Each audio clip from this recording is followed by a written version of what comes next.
दोस्तों, आपने zebra illusion के बारे में सुना होगा। अगर नहीं सुना है तो आज के वीडियो में हम जानने का प्रयास करेंगे कि ये जेब्रा इल्यूजन होता क्या है और इसका गोल सेटिंग के साथ क्या संबंध है। दोस्तों, डार्विन के समय से ही एक बात साइंटिस्टों को बहुत परेशान करती थी, वो ये कि अफ्रीका के जंगलों में जो शेर होते हैं वो भूरे रंग के होते हैं, उनके लंबे लंबे बाल होते हैं और जितने भी वहाँ जानवर होते हैं वहाँ अफ्रीका की सूखी घास के अंदर वो छिप जाते हैं शेरों से बचने के लिए। लेकिन जो अफ्रीका के जेब्रा होते हैं उन पे काली और सफ़ेद रंग की धारियाँ होती हैं। वो ऐसे लगता है जैसे किसी ने चित्रकारी की हो। बिल्कुल वाइट और बिल्कुल ब्लैक कलर की ये धारियाँ जेब्रा के शरीर पर होती हैं। बाकी जानवरों को तो अफ्रीका के घने जंगलों में छिपने के लिए रंग अलग दिया गया है, लेकिन इन जेब्राज को ये धारियाँ क्यों दी गई हैं, इस बात का पता लगाने के लिए वैज्ञानिकों की एक टोली ने काम करना शुरू किया।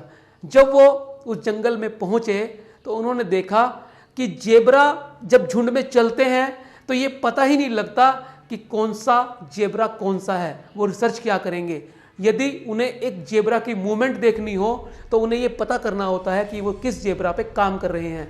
लेकिन जब जेब्रा का झुंड जंगल में चलता है तो वो जेब्रा उन धारियों की वजह से एक दूसरे में इस तरह से ओवरलैप हो जाते हैं और एक ऐसा इल्यूजन क्रिएट करते हैं जिसे जेब्रा इल्यूजन कहते हैं। दोस्तों, ये जेब्रा इल्यूजन क्यों प्रकृति ने इन जेब्रा को दिया है, आइए इसके बारे में जानते हैं। जब वैज्ञानिकों को ये कन्फ्यूजन हुआ तो उन्होंने 4 जेब्रा को अलग किया और उनकी पूंछ पे पट्टी बांध दी और उन जेब्रा को बाकी सब जेब्रा के झुंड में छोड़ दिया।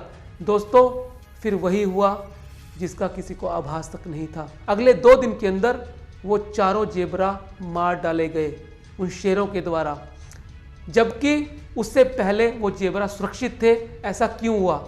दोस्तों, शेर जब किसी जेब्रा का शिकार करता है तो उसे ये समझ नहीं आता वो किस जेब्रा के पीछे दौड़ रहा था। कारण ये है कि जेब्रा झुंड में छिप जाते हैं और शेर को पता नहीं लगता कि किस जेब्रा के पीछे वो दौड़ रहा था। इसी कारण से प्रकृति ने जेब्रा को ये वाइट और ब्लैक पट्टियां दी हैं। इन धारियों की वजह से जेब्रा झुंड में छिपकर जेब्रा इल्यूजन क्रिएट करते हैं और शेर को या बाकी किसी शिकारी को ये समझ नहीं आता कि वो किसका शिकार करने वाला था। दोस्तों, यही गोल सेटिंग का अर्थ है। जब आप अपनी प्रायोरिटीज़ निर्धारित करते हैं, जब आप अपनी काम करने की लिस्ट बनाते हैं, टू डू लिस्ट बनाते हैं और उनमें प्रायोरिटीज निर्धारित करते हैं कि मुझे पहले ये काम करना है फिर ये काम करना है, तो इसका अर्थ यही है कि गोल सेटिंग में प्रायोरिटीज का एक बहुत महत्वपूर्ण अर्थ होता है।